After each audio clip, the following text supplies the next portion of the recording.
कल्पना गर्नुहोस् त, यदि पृथ्वीबाट सधैँका लागि सूर्यको प्रकाश हरायो भने के होला? एकछिन सम्झिँदा मात्रै पनि अत्यास लाग्छ होइन? तर पर्वतकी सीता परियार विगत धेरै वर्षदेखि यही अन्धकारको साम्राज्यमा जीवनको रथ तानिरहेकी छिन्। उनले केवल सृष्टिको उज्यालो मात्र गुमाएकी होइनन्, उनका पैतालाले यो धरती टेक्न समेत पाएका छैनन्।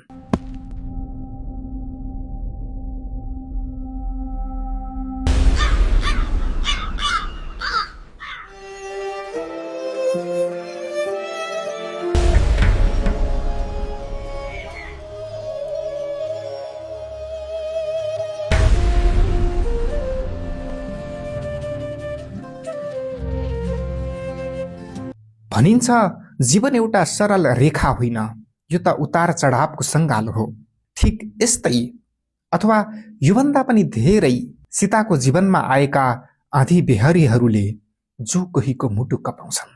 पर्वतमा जन्मिएकी उनी 6 महिनाकी दुधे बालिका हुँदा एउटा विभत्स दुर्घटनामा परिन्। आगोले उनका दुवै खुट्टा खोसेर लग्यो।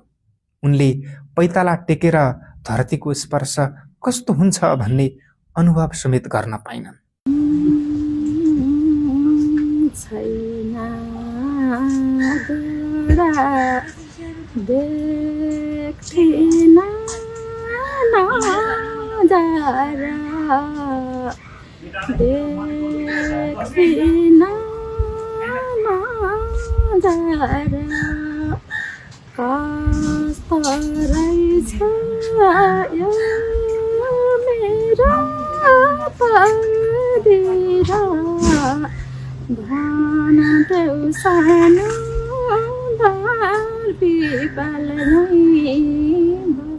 दुःखको पहाड यतिमा मात्र सीमित रहेन।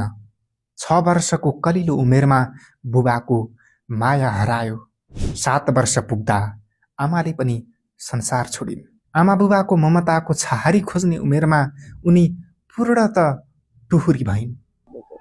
पालन पोषण भन्दा नि बुवा मम्मी नभएपछि गाह्रै थियो। अनि हाम्रो हजुरबाबाको दुईटा फ्यामिली हुनुहुँदछ। मलाई हजुरआमाले हुर्काउनु भएको। कहिले खान्थे कहिले खाने थिएन, कहिले गाउँमा कहिले के गरेर बस्थेँ। अनि धेरै निम्न थिएँ। 9 वर्षको उमेरमा अर्को ठुलो वज्रपात आइलाग्यो। साथीहरूसँग खेल्ने क्रममा बिरौलाको पातले आँखामा घोच्यो। गरिबी र अभावका कारण समयमै उपचार हुन सकेन र उनको आँखामा फुलो परेर सदाका लागि दृष्टि गुम्यो। अब सीतासँग घुमाउनका लागि बाँकी केही छैन। मेरो मम्मी पानी लिन जानुभएको थियो अरे। पानी लिन जाने बेला दिदीले धाना सक्नु भएन, बिचमा आउनुहुन्थ्यो अरे। अनि आगोमा परेर दुवै खुट्टा जलेका छन्। कृत्रिम खुट्टामा हिँड्नुपर्छ। अनि 6 महिनाको हुँदा आगामा खुट्टा जल्यो। 6 वर्षको हुँदा बाबा बित्नु भयो। मैले बाबा कस्तो हुनुहुन्छ थाहा थिएन। अनि मम्मी पनि 7 वर्षको हुँदा बित्नु भएको रे। थाहा छैन। 9 वर्षको हुँदा आँखा बिग्रियो। आमा बुबाको देहावसानपछि हजुरआमाको संरक्षणमा उनी हुर्किन्। तर खुट्टा नभएकी र दृष्टि समेत गुमाएकी बालिकाका लागि त्यो जीवन निकै कष्टकर थियो। कति रातहरू भोकै बिते अनि कति रात बारीका कान्लामा आकाशलाई ओढेर बिते। उनको पीडाको कथा लेख्ने हो भने एउटा सिङ्गो पुस्तक तयार हुन्छ। कष्टकै बीच समय अघि बढ्दै गयो। कुस्मा नगरपालिकाको सहयोगमा उनलाई कृत्रिम खुट्टाका लागि पोखरा लगियो। भने कि मलाई काम गर्ने हातले गर्न सक्ने काममा मलाई बताइदिनुहोस्, म गर्छु भन्दा नि उहाँहरूले वास्तै गर्नु भएन। हातले गर्न सक्ने काम त मैले गर्छु भनेको, तर उहाँहरूले वास्ता गर्नु भएन। उहाँलाई पहिला हामी सबै गर्छौँ भन्नुभयो कुस्मा नगरपालिकाले। पछाडि मलाई बितारा बनाउनु भयो, घर घाटा बनाउनु भयो।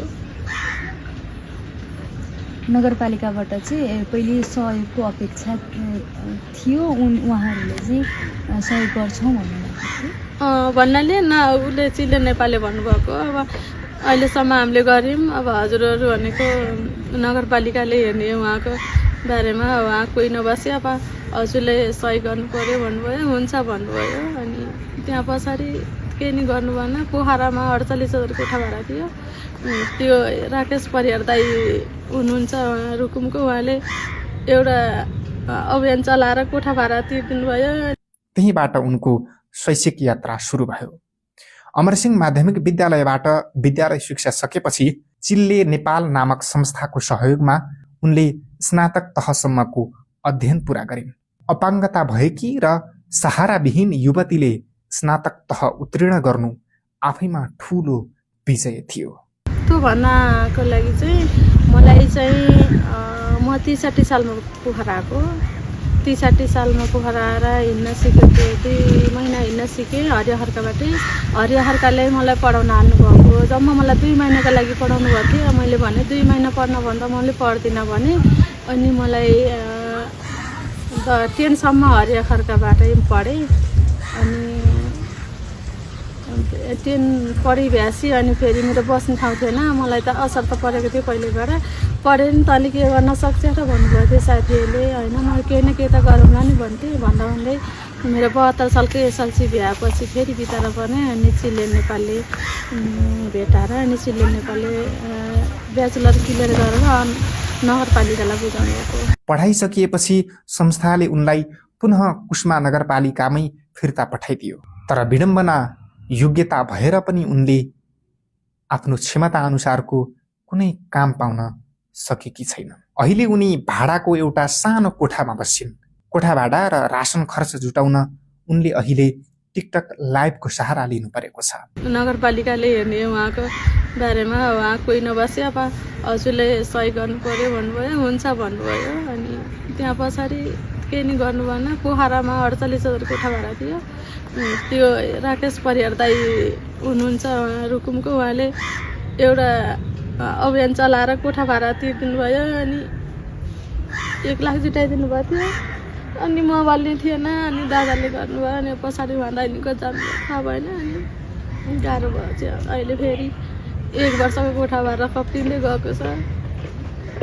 यही टिकटकको माध्यमबाट उनले बाल अपाङ्गता टेवा संस्थाका सिइओ डेन्डी शेर्पालाई भेटिन्।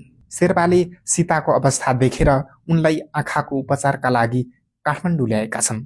चिकित्सकहरूका अनुसार सीताको आँखाको ज्योति केही हदसम्म फर्कन सक्ने झिनो आशा पलाएको थियो। आँखान्ती कोही नबसी गाह्रो हुन्छ।